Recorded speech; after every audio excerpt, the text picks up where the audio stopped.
Dans toutes les difficultés que les populations civiles vont avoir à régler à Verdun, il y en a une qui se surajoute, c'est le conflit entre certains habitants et leur propre conseil municipal. Parce que certains d'entre eux vont subir des expropriations.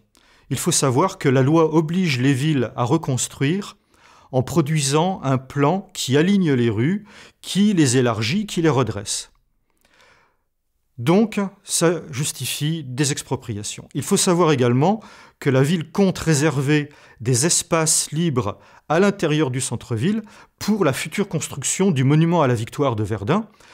Or, ces espaces étaient occupés auparavant par des commerces, parce que là, on est en plein centre-ville, notamment sur la rue Mazel.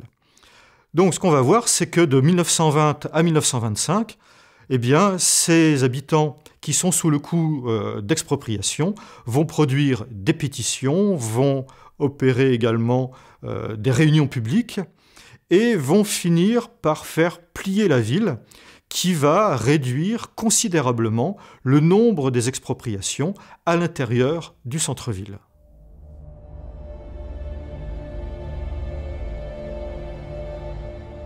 Qui sont les hommes dont les noms vont compter dans la reconstruction verdinoise ? Déjà, politiquement, il faut savoir que le conseil municipal, qui était très majoritairement à droite avant la guerre, va le rester après la guerre. Donc à ce niveau-là, pas de changement. Apparaît déjà un nom très important, c'est le nom d'Edmond Robin. Il y a en 1919 donc des élections municipales et il est le seul candidat donc au poste de maire. C'est lui qui accueille les réfugiés, c'est lui qui va réellement relancer les services dont plus aucun n'existe de sa mairie, c'est lui qui lance la reconstruction et il a à ses côtés une personne de grande valeur qui s'appelle Victor Schletter. Victor Schletter est son premier adjoint en 1919. Victor Schletter sera également député en 1924 et aux élections de 1925, ce même Victor Schletter succède à Edmond Robin. C'est un proche du ministre André Maginot et c'est véritablement lui qui sera l'homme de la reconstruction de Verdun et c'est lui qui reste dans la mémoire, à ce titre, des Verdunois.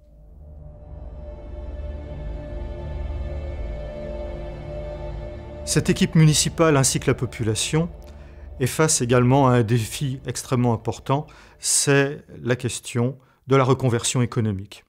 Il faut savoir que Verdun était une place forte extrêmement importante sur la nouvelle frontière qui séparait donc la France de l'Empire allemand entre 1870 et la Première Guerre mondiale. Donc, avec la reconquête des provinces perdues, il est clair que Verdun n'est plus aux avant-postes. Verdun n'étant plus aux avant-postes militaires de la défense de cette frontière, eh bien, il est également évident que Verdun va perdre son énorme garnison sur laquelle reposait l'économie locale parce que les Verdunois faisaient énormément de commerce avec cette garnison pléthorique. Donc, on pense, à la fin de la guerre, du côté de l'équipe municipale, que Verdun doit reconvertir son économie dans l'industrie. Et on pense asseoir ce développement industriel sur un grand port fluvial qui serait sur la Meuse.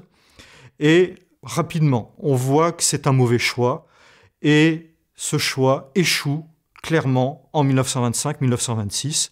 La Chambre de commerce de la Meuse ne le soutient pas, l'État non plus ne le soutient pas. En même temps, s'est développée à Verdun une nouvelle activité qu'on appelle à l'époque le tourisme de guerre, le tourisme patriotique, c'est-à-dire la visite des champs de bataille, des forts, de la citadelle basse, cette citadelle basse où a eu lieu le choix du soldat inconnu. Énormément également de pèlerins viennent sur les nécropoles. Et la ville donc choisit que le 23 juin sera le jour anniversaire donc de la victoire de Verdun. C'est ce jour-là qu'auront lieu tous les ans les cérémonies. Évidemment, la ville doit également s'équiper en hôtel, en restaurant. Elle part de zéro. Et là, les commerçants vont faire un énorme effort. On estime qu'en 1924, environ 600 chambres sont disponibles dans la ville de Verdun. Mais cette activité du tourisme de guerre reste une activité saisonnière. Dès le milieu des années 20, on s'aperçoit également que les effectifs plafonnent et que finalement cette activité économique n'assure l'enrichissement que d'un certain nombre de commerçants et pas plus. Mais toujours au milieu de ces années 20, 1925-1926, arrive le projet de défense de la frontière avec la ligne Maginot et finalement, ce projet de défense donne un nouveau rôle militaire à Verdun. Verdun ne serait pas en première ligne, mais Verdun aurait un rôle qui consisterait à éviter la prise à revers du groupe fortifié Metz-Thionville. Donc, que voit-on ? On rénove, par exemple, et on remet en état les tourelles des forts autour de Verdun, et arrivent également dans la ville de nouveaux régiments. Régiments d'infanterie, d'artillerie, de chars, etc. Au terme de ces années 20, on voit bien qu'on est parti d'une situation de dénuement extrême juste après la guerre.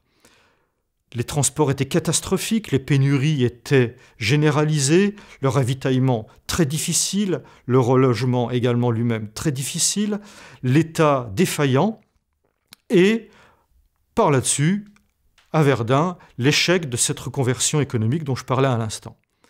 Et qu'est-ce qu'on voit ?